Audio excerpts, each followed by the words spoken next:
Hello friends, myself Dr. Rajkumari Punjabi. Today I'll be talking about inclusion in classroom. I will be discussing about meaning of inclusive education, also barriers and facilitators to inclusion, where also we'll be discussing about attitudinal, social and infrastructural barriers.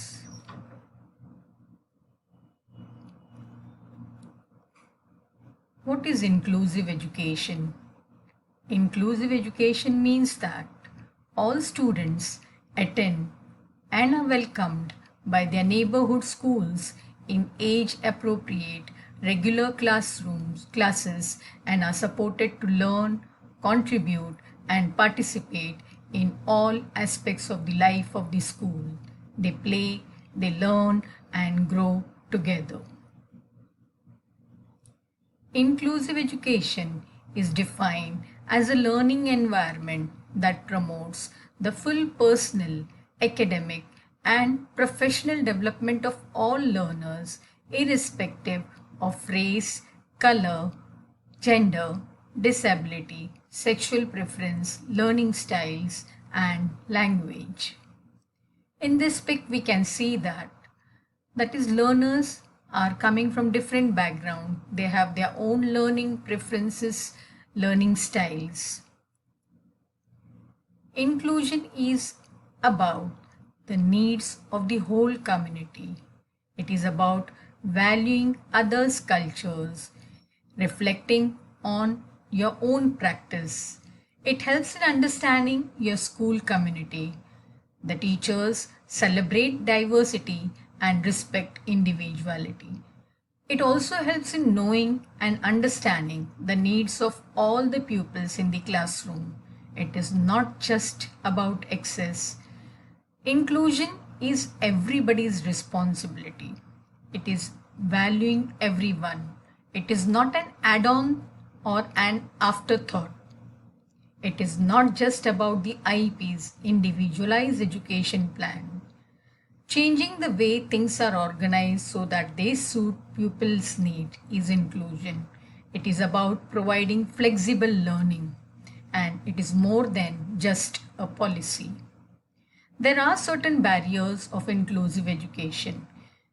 Here you can see that is the child says, "I'm special, teach me to learn," and we as teachers have to take into account the individual needs. There are different types of barriers which come in the way of inclusive education. They are internal and external barriers.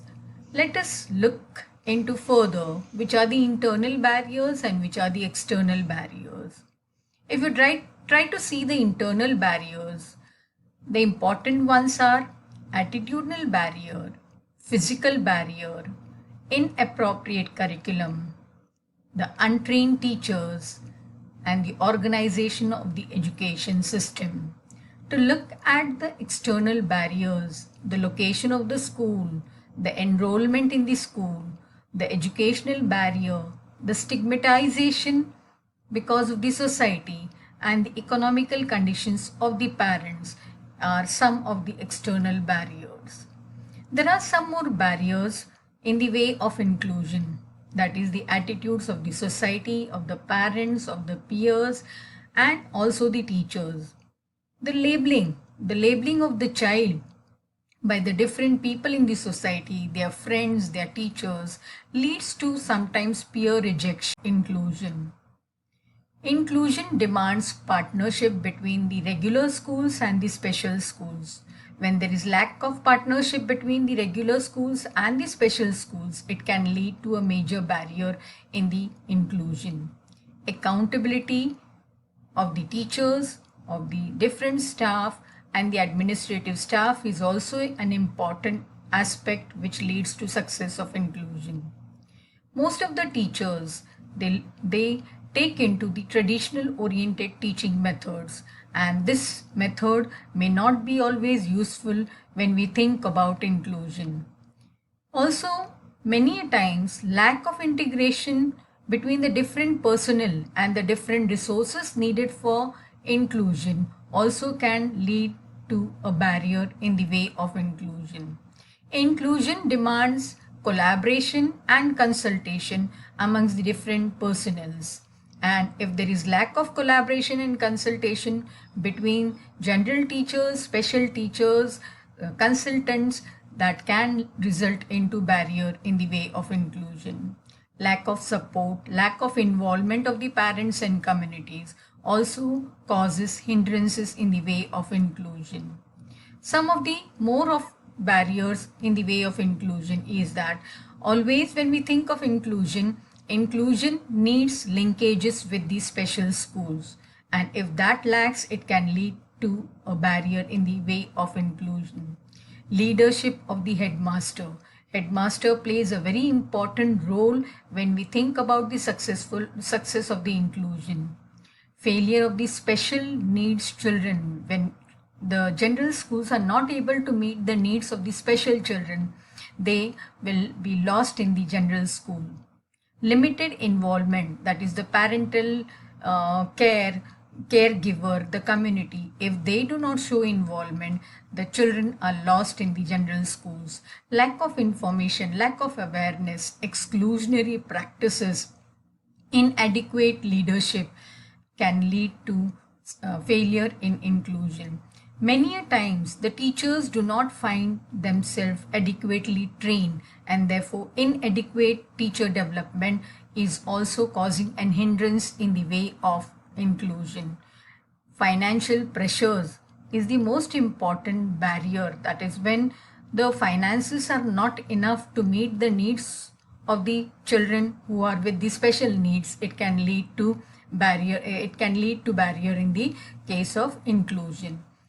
Lack of resources, inappropriate curriculum is rigid, and rigid methods which are being used, traditional methods which have been used, also add to the barriers of inclusion. Inaccessible environment, the students are not able to reach to their schools, not able to reach to their classroom, and this causes the hindrance in their way of including the children in the classroom. Lack of communication between the different personnels in the school, or poor organization of the education system can cause lots of difficulties for the children who are being included in the mainstream. Teachers play a very important role when we think about inclusive education. They are the key actors successfully implementing inclusive education.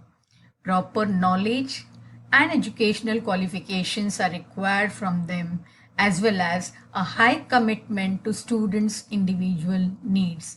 Their attitudes are very, very important. Positive attitude towards children with special needs is going to help the students in the long run.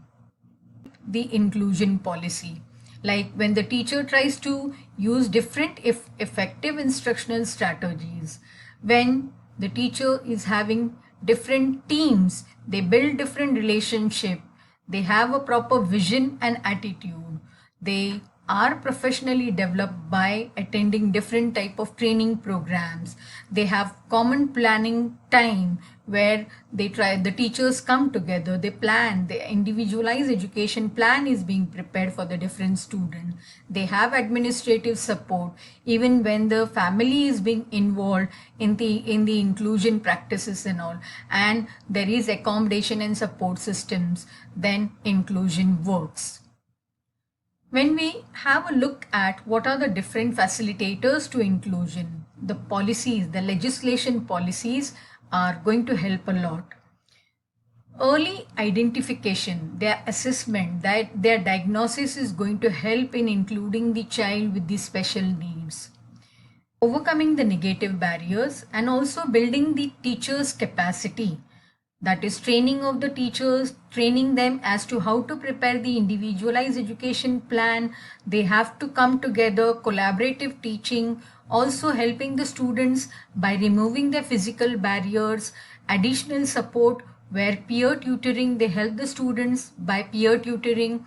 They try to address the individual differences, they try to differentiate the curriculum, and the community, parents, caretakers have been involved in the inclusive education, these all are going to add to the facilitation of the inclusion. Provision of the trained staff is very important when we think of success of inclusive education.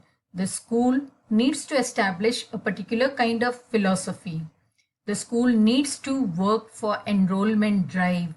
Not only enrollment is important, but the measures for retention, that is the students who have been enrolled needs to be retaining in the same school, and also that is professional development of teachers by attending different type of workshops, seminars is very important.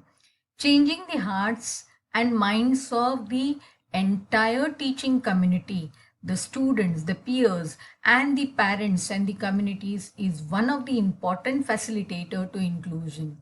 Accountability of the teachers, you and me, we need to be accountable. That is, we need to bear the responsibility of these young minds.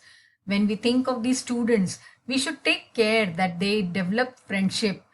Also, along with that, it is not only these different points, but mainly we have to look after quality education. We have to provide them with different quality education. Encourage participatory learning, peer tutoring. That is, the students need to take part, different teachers need to take part so that inclusion becomes a reality. Positive mindset, positive attitudes is the major aspect which leads to inclusion. Inclusion as an integral part of duty. It should not be thought as only a part-time work. It should be thought as an integral part of our duty. We need to enhance the efficiency of the teachers. We need to make the schools effective.